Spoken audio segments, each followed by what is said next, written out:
Happy Monday! I just put the baby down for a nap, so I am going to sit down and catch my breath. So if you just read my post, I said breathe in through your nose for the best calming. So that's a tip for today is breathe in through your nose and out through your mouth.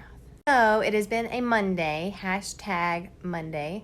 Adam overslept, which was okay, but he had some to-do list, so he was running behind, which added to the stress level of the morning.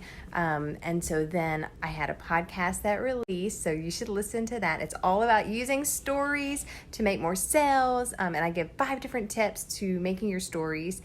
So that was new. So then because I had a new podcast, I also wanted to launch the blog post and pin it to Pinterest, so that added some different things on my to-do list just because it's Monday and my podcast releases on Monday.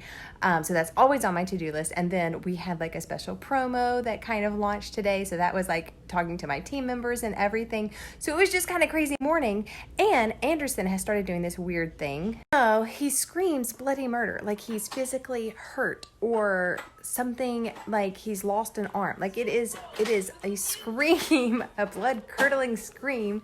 And then you're like, oh my gosh. And you're like, your heart rate goes up. And you're like, what's the matter? And then like his toy is stuck under the bed, or like he can't open the door or something like that. And it's just like constant over and over and over. And so it's just wearing me down.